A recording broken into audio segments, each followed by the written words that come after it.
So then you start thinking about, was 9/11 an event that was either, was it as Jose Arguelles would put it, was it an inevitable event? Sorry, Yeah. inevitable event. Was it designed by the universe for it to happen as it did? Yeah. You look into it further, and World Trade Center commenced building in 1966 and finished building it in 1977. So it took 11 years to create as well. Yeah. So you can move on from that and forget all that for the time being, and then you can get to September the 11th in history. And on September the 11th, 1990, at 9:09 p.m., that's 11 years prior to 9/11, George Bush Sr. made his very first speech entitled "Towards a New World Order" in the UN, at the UN. So this was 11 years prior. And then if you take that back 60 years, so you go back to September the 11th, 1941, you'll realise that 60 years to 9/11, that was when the soil was broken for the Pentagon. Pentagon, yeah, exactly. Yeah. And so you've got this date, September the 11th, again running through this kind of, the nasty war machine of America, if you want to call it that. Exactly. And so then basically there's something that happened much further back in time than that, and there's a book written in 1981, and it was called The Birth of Christ Recalculated, and it was written by a guy called Ernest L. Martin, and he claims to have calculated the exact date of Jesus Christ's birthday based on celestial charts for that era. Yeah. Basically, he'd worked out with the famous Star of Bethlehem, which was, he worked out that essentially Jesus Christ was born on September the 11th, 3 BC. And this book was released in 1981. Mm-hmm.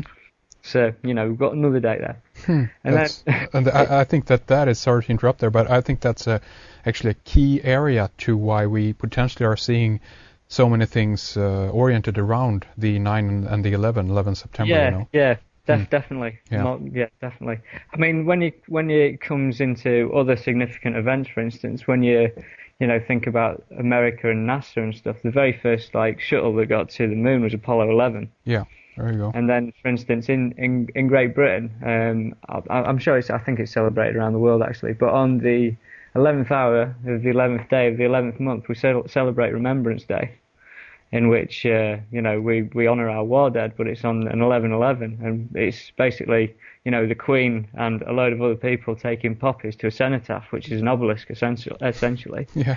So little strange events going on all over the place. Indeed. I mean, talking about the Queen moving into royalty, and this is where I'll lead much deeper into royalty later on. But basically, if you look into the history of the word crown and the royal crown, the word crown was derived from Anglo-French word called couronne, which is derived from Latin for corona. But the year that the word crown, was first established was in the year 1111. Really? That's interesting.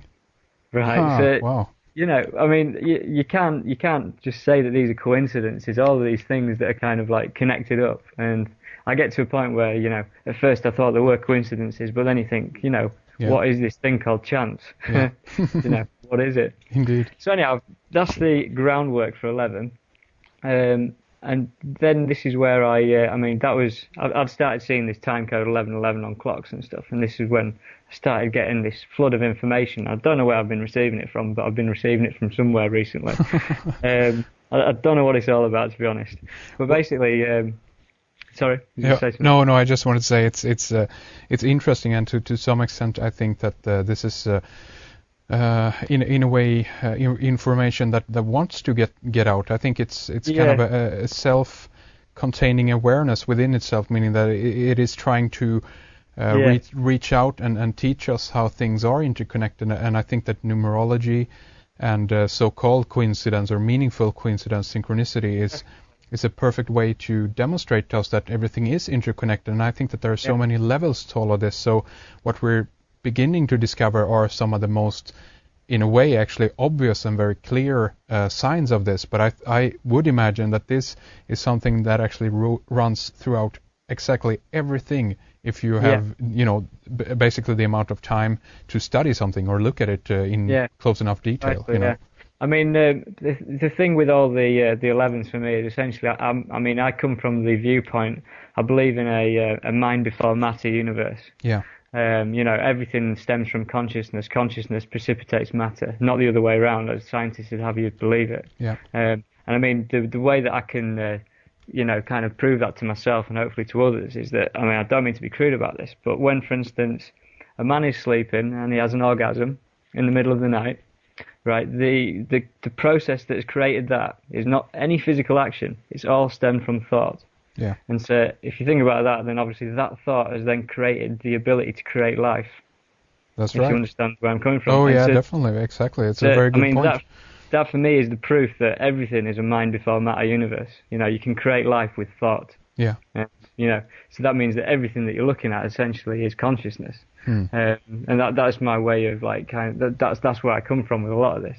And given the 11s, connected with the Pentagon and connected with the 9/11 World Trade Center disaster and everything, that to me is indicative of someone else trying to hijack consciousness. I don't know what it is, but for me, there seems to be some kind of other side of things that are hijacking this number for themselves.